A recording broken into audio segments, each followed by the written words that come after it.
Chapter 8, A New Beginning. Bang! Bang! What woke Li Luo from the darkness was the constant pounding on the door.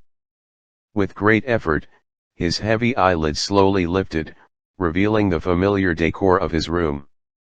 What happened? He muttered to himself, only to find that his voice was so weak it was frightening, as feeble as the flickering breath of an old man on his deathbed. Li Luo struggled to get up from the floor, but after trying for a long while, he found that he had no strength in his limbs at all.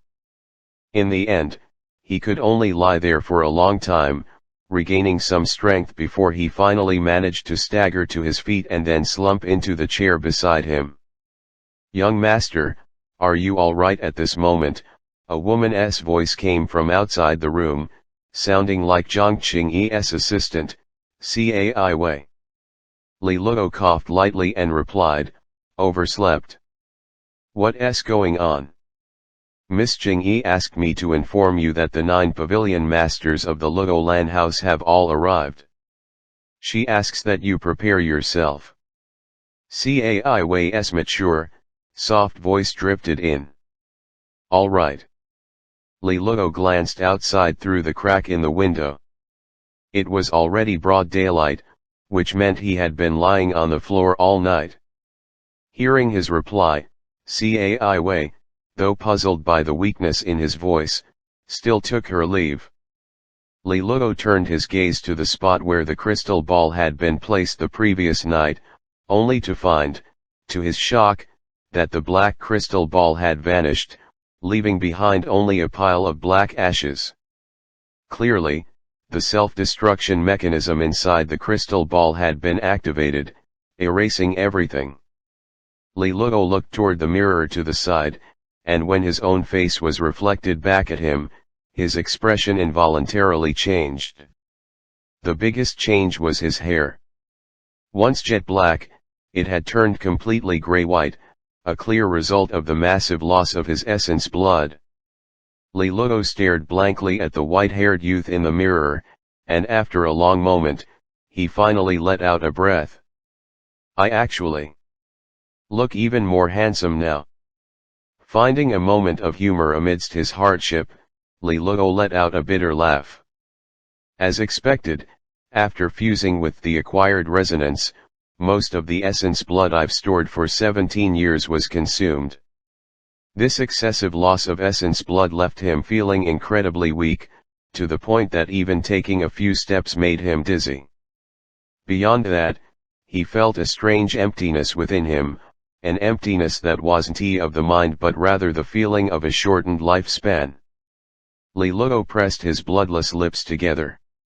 From now on, did he only have 5 years left to live? The urgency of it was overwhelming. Li Luo exhaled slowly and closed his eyes, beginning to sense within himself. His perception sank directly into the location of his resonant palaces. Before, all 3 of his palaces had been empty, but now, in the first resonant palace, a blue radiance glowed, and a gentle, nourishing power continuously radiated from within, permeating his depleted body. Li Luo's mind focused on the azure resonant palace. At this moment, even though he had prepared himself mentally, he could not stop his heart from surging with excitement. It had worked. The acquired resonance had successfully fused. From today onward, his problem of having an empty resonance was completely resolved. Moreover, this resonance that had brought him so many troubles in the past would now reveal its unique mysteries and wonders. Li Luo opened his eyes, and he could feel the surrounding free-floating worldly energies. Among them, 2 types of energies were automatically converging toward him. They were the energies of water and light. From now on, he would be able to absorb these 2 energies, converting them into his true resonant power. Of course, he would first need to practice energy guiding techniques, but that was no issue. Luo Lan House, with its substantial foundation, had no shortage of such techniques in its collection. Thinking of this, Li Luo slowly stood up, washed himself thoroughly, and changed into a clean set of clothes. Once dressed, he looked at himself in the mirror. Though his face was haggard and his hair gray-white, his handsome features still could not be concealed, and a bright smile spread across the youth's face. "Lee Luo, welcome to your new life." In the Luo Lan House's old residence in Nanfan City, the place had always been rather cold and quiet, but today, the atmosphere was unusually tense. Guards and sentries were stationed heavily around the residence.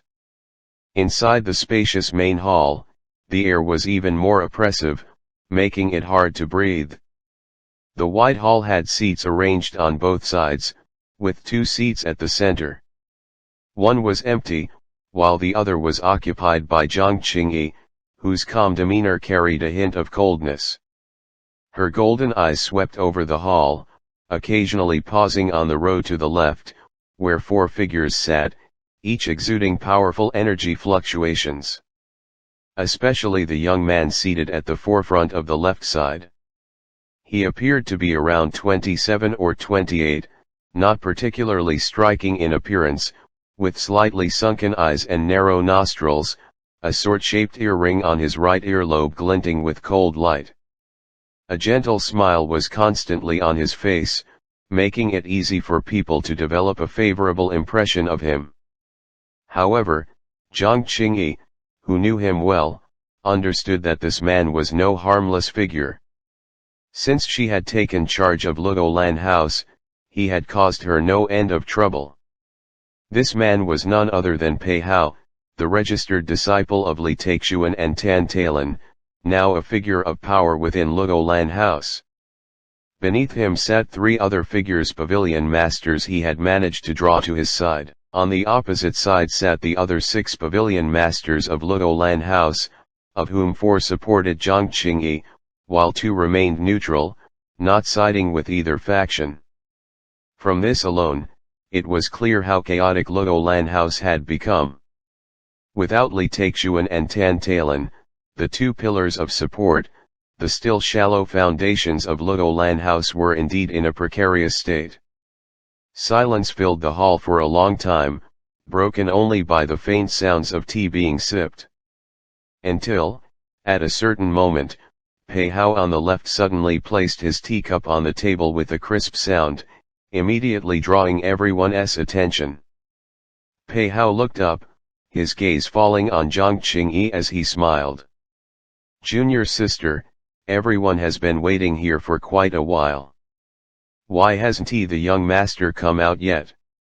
Even though he's the young master, all of us have been working hard for Luo Lan House. Back when master and mistress were around, they would always appear on time for occasions like this, showing how much they valued us. His words caused varied reactions among the 9 pavilion masters present. Some remained expressionless, others frowned slightly, while some murmured softly. Jiang Qingyi's expression remained cold as she replied, "You didn't seem so impatient when master and mistress were around, did you?" Pei Hao's eyes narrowed slightly as he gave her a smiling glance. "Junior sister, people must always look forward." He paused, looking around the hall. "Since the young master hasn't shown up, I suggest we don't wait any longer and begin the meeting directly. After all." Pei Hao let out a helpless chuckle and said, "Everyone knows the young master's condition.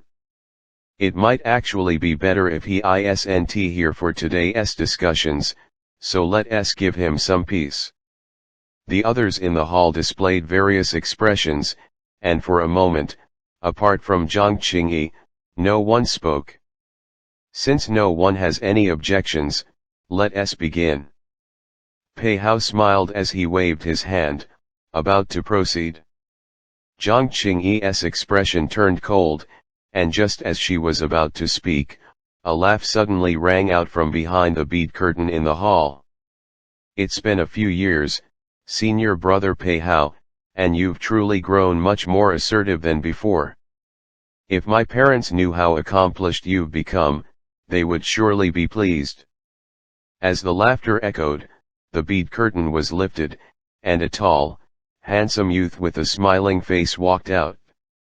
The moment the people in the hall saw his face, their bodies involuntarily trembled, and for a moment, they reflexively stood up. Because that face bore a striking resemblance to the two people they revered deeply in their hearts. Even Pei Hao's ever-present smile stiffened slightly, and his body involuntarily bent forward. However, at the very moment he was about to stand out of habit, his mind suddenly cleared. Because the person before him was not those two. This was nothing but a good-for-nothing with an empty resonance. He reached out and slammed his palm on the teacup beside him, the crisp sound of shattering ringing out as the entire cup was reduced to powder. The sound startled the 9 pavilion masters back to their senses, and their faces turned slightly awkward.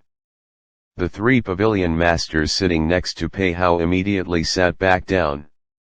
The 6 pavilion masters on the opposite side hesitated for a moment before cupping their fists in salute toward the newly arrived Li Luo. "Greetings, young master."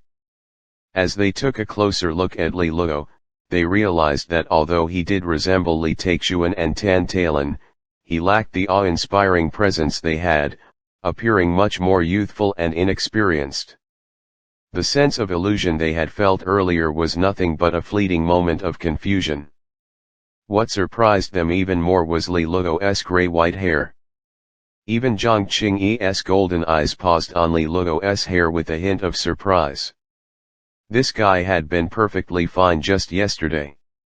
Li Luo nodded in acknowledgement toward the 6 pavilion masters, then turned his gaze toward Pei Hao, who remained seated, smiling, and said, "It's been a few years, senior brother Pei Hao, and you've truly changed from the man you used to be."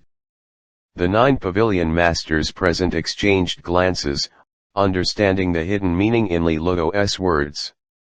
Back in the day, whenever Pei Hao saw Li Luo while Li Taixuan and Tan Talon were around, he would always greet him with a warm smile, like an elder brother, even going out of his way to bring him many gifts. Yet who could have imagined, not even Li Taixuan or Tan Talon, that this disciple who had once been so respectful would reveal his true nature the moment they had been missing for several years. Pei Hao's face maintained a warm smile as he lifted his gaze to Li Luo. "It has been a while, Xiao Luo. You've grown quite a lot."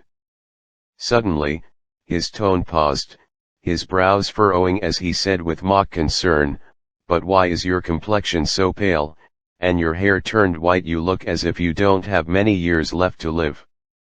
End of